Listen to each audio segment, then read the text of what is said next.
Hey guys, how's it going? Kripp here. Today I want to go over all the major issues that I have experienced in Diablo 4 so far, and before we get into the gritty part of that, I very much like Diablo 4. I think it is a very solid game. I've been streaming it all day. I'm still streaming it all day. If you want to come and check out the stream, I would appreciate it. You would probably appreciate the content because, well, a lot of people seem to say that.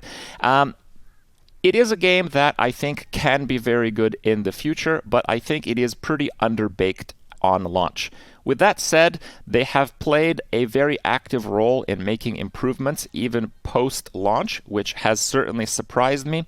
I thought the game was far rougher in the first time that we played it in that beta weekend compared to the Server Slam patch. They're really working on it, it seems. So even though I think this video that I'm making on this day is completely fair, of criticism to what's happening in Diablo 4, I do suspect that these issues would at least be addressed in part. It seems like pretty soon, rather sooner than later. So let's get into it. First off, I want to talk about the basics of defense and offense. The main defensive mechanics are armor and resistances, and I made an entire video on this that go over how these systems basically don't work at all. You have the armor system that is completely busted. Everyone is getting more damage reduction from just having gear equipped than stacking any levels of resistances. Armor is super broken, and resistances, every single resistance is the worst stat on your gear. Every single paragon point with resistance is the worst paragon point on your tree. It's better to get like 5 dexterity than 2 all resist on your paragon board. Now that might seem pretty crazy, but we've done the numbers and it's true, and that's in a prior video you might want to check out. And the other part about defenses that I feel is way out of line is the unstoppable mechanic. The unstoppable mechanic is one you might encounter if you constantly crowd control enemies in the game. It basically gives them a short window of immune to crowd control effects. Now, this unstoppable aspect, it can be given to some abilities for the various characters in the game, and the monsters on the high end of the game have incredibly severe and punishing crowd-controlling mechanics. So characters that have the ability to, well, completely ignore them are basically the good ones. Barbarians can have nearly permanent unstoppable, druids can have nearly permanent unstoppable, and probably by no coincidence, those are the top 2 classes in the game. And Rogue also kind of hits that list, and Rogue is also pretty good at dodging crowd control mechanics, generally because of the speed and maneuverability. The idea that the entire difficulty of the endgame is based around crowd control, but you have entire classes that can ignore all the crowd control all the time is kind of insane to me. The other thing is, it's not all that fun to deal with those mechanics. It's not all that fun to play a character with no crowd control breaks, trust me. Okay, so I don't know how they're going to tackle this, but I think unstoppable effects are completely busted and don't belong in the game as far as like a permanent aspect. The sorcerer has really powerful CC breaks, but doesn't have crowd control immunity unless you invest in it with several legendary aspects. I think that's a fair way to go about it, but it's really going to require some class redesign. From an offensive perspective, cooldown reduction is just completely insane. It's really hard to call it anything but that. Cooldown reduction is so much the best stat on, I believe, all characters except for some rogue builds. Some rogue builds, actually, it is the best stat, but for more attack-based, fast attack speed-based rogue builds, it's not quite as important. For everything else in the game, it's the number 1 stat, at least by a factor of 2. You would rather have the cooldown reduction stat rather than any 2 other stats on any piece of gear. So that is kind of ridiculous. I think they should consider putting cooldown reduction on the Paragon tree and not having it on gear at all, so you can spec into it, and the Paragon tree has a lot of customizability left. There's a whole lot of 5 dexterity points on it still, keep that in mind. The other aspect has to do with how you actually do damage in the game. I made a video talking about the damage buckets, and they were largely theorized at that point. Now that the game has come out, the damage buckets are any form of increased damage, vulnerable damage, and critting. So this basically means that if your character doesn't have a reliable source of vulnerable damage, it is a bad character. If your character doesn't scale crit, it is probably, except for like 2 builds, a bad character. This is insanely simplistic and not interesting to me. There's a lot of aspects to Diablo IV that are surprisingly well balanced. In fact, the sorcerer class as a whole is surprisingly well balanced. If you choose the route of fire, lightning, or ice, all 3 builds actually do pretty similar damage using varying mechanics, in fact. So some aspects of the game are unbelievably well tuned, while others are just simplistic and have bare bone requirements like the overall damaging system of the character. In terms of damage, I'm also finding that range damage is just crazy. When I've done the higher level Nightmare Sigils, I have opened a door and instantly one-shot off screen from like a corpse bow. Okay? You can't do much to do that. You're literally dying in one hit from monsters you can't see. In other cases, range damage is really crazy, and you can't really mitigate it by resists.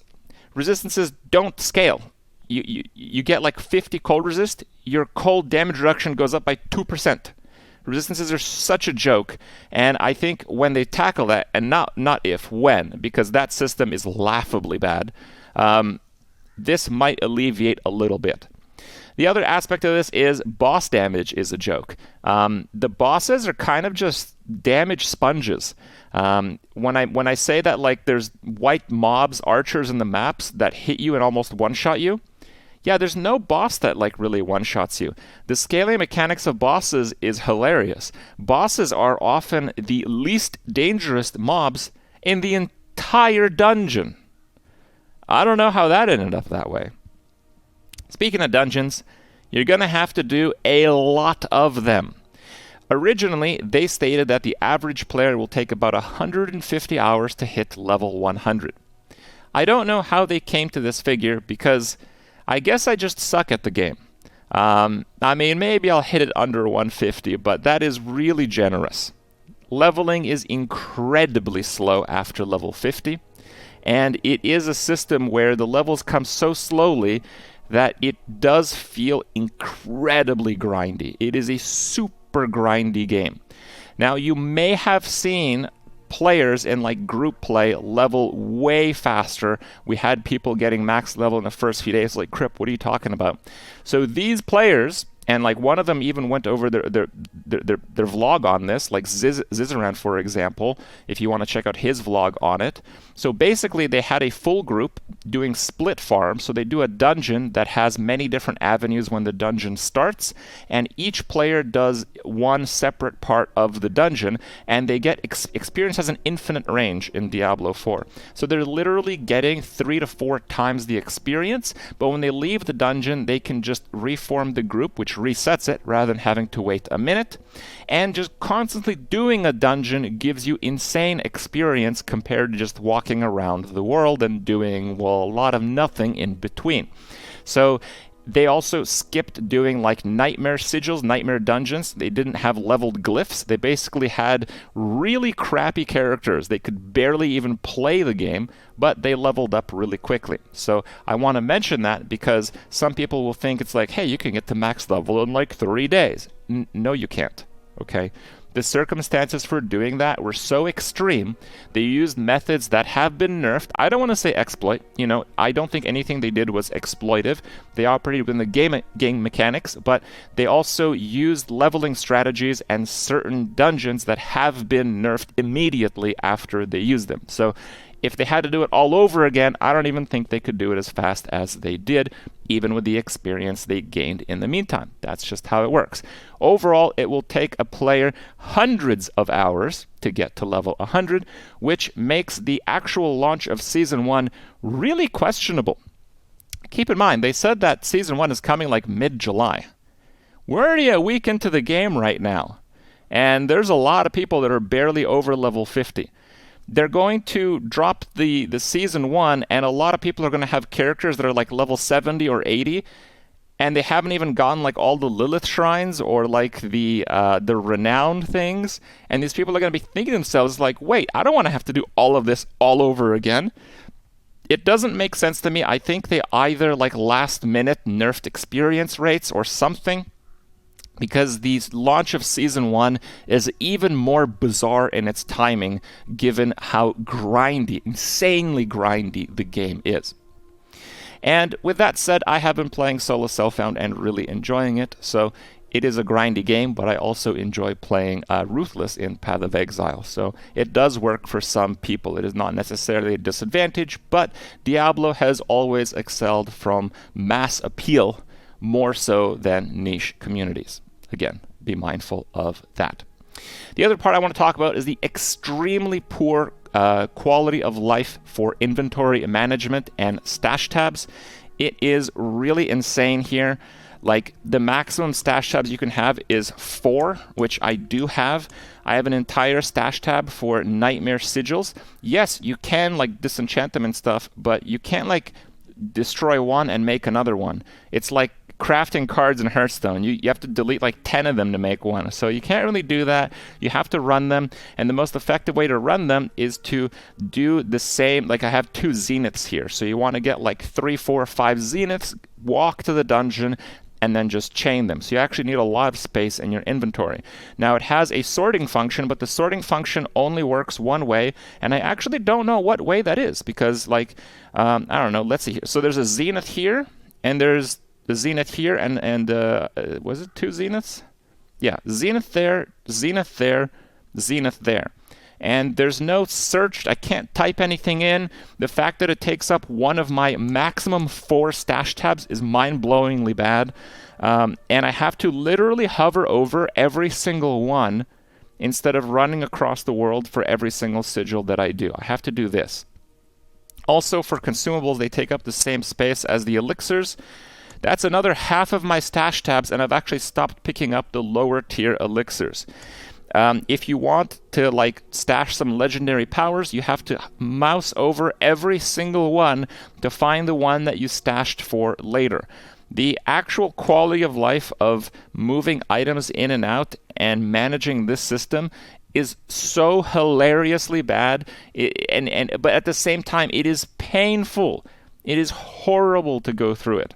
I also want to mention, since we're looking at them, while the Nightmare Sigil system itself is quite interesting, like once you're in the dungeon, it's pretty cool. Managing them is horrible.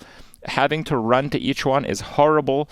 If you click on a Nightmare Sigil and then instantly press your map key, it actually does go to where the dungeon is, but you have to learn to time it. Some people probably don't even know that. But the Nightmare Sigil, it goes away if you log out. So if you do if you trigger a Nightmare Sigil, and you log out or disconnect or crash, or maybe they have a maintenance patch or you lag out, your sigil is completely gone. For most low-level sigils, this won't really matter very much, but it does actually take quite a commitment to scale up into the higher-level Nightmare Sigils. So losing one of those because you disconnected or lagged or anything like that is crazy. And the same applies to elixirs. If you log out and back in, it doesn't matter how much time your elixir had on it, it goes away. So these mechanics are just like really bizarre to me. One other part that I really don't like about the game is the gear categories. Most ARPGs have a type of gear where you have a category kind of like a cloth armor, so it might have a lower strength requirement to equip, but the cloth armor will have a lower armor value. Basically, if you want to be a beefy plate-wearing juggernaut, well, you can do that, but you're going to need a lot of strength. You're going to need other requirements. In Diablo IV, the way it works is every single slot has an armor value that scales with its item power. And if it is a full breastplated armor, or it is a nightgown, it will still have the exact armor value. It'll be equivalent. It'll look completely different.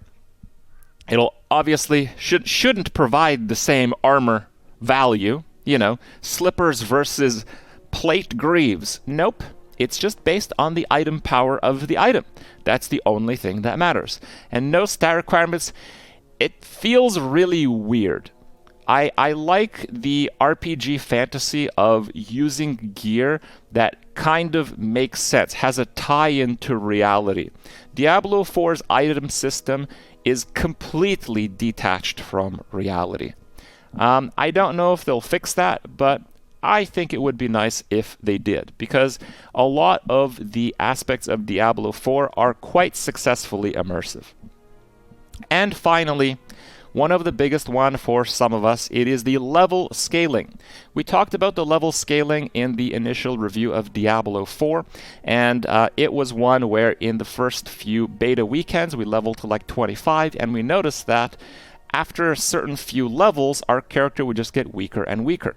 You start off the character without gear and without skills, your character sucks.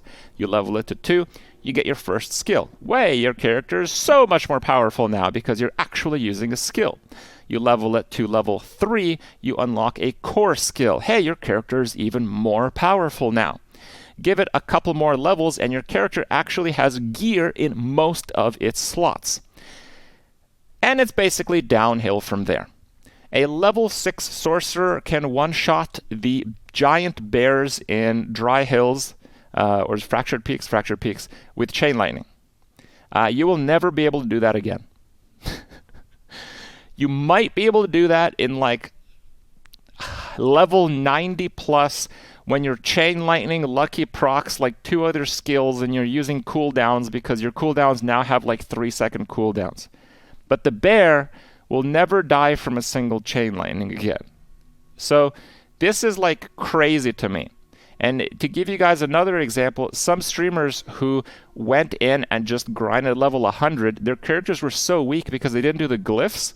They had to go back and be carried by low-level characters because low-level characters were stronger versus the content. And if they party up, the low-level characters did more effective contribution to the party than the high-level characters. Again, it's really hard to wrap your mind around this. The truth of the level scaling mechanics is that even though most of us didn't like it, most of us thought it was an awful mechanic in the beta, now that we have experienced the rest of the game, I will say that it is in fact worse than we expected. The level scaling system continues to be extremely punishing up until when you start getting lots of Paragon points and are dealing with leveled up glyphs, which again is level 80s to 90s. The current fairly linear leveling curve means that that won't happen to you until over 100 hours into the game. If you want to play the game for over 100 hours, seeing your character get weaker every single time it levels, it will in fact, after that, start to change course ever so slightly. So, yeah. There are other mechanics at play. 95 is the maximum open world and dungeon scaling. So if you level from 95 to 96, the monsters will not level up with you. You will in fact be stronger than them. There are also some exceptions to the level scaling system. The only one that really works, that I feel is actually pretty fair system, is the Nightmare Sigil system, which doesn't have level scaling. That's the fairest part of the game. If you want to deal with a higher level dungeon, you make a stronger character. And it doesn't matter what your level is. Like it's just a par difficulty. That's what I want.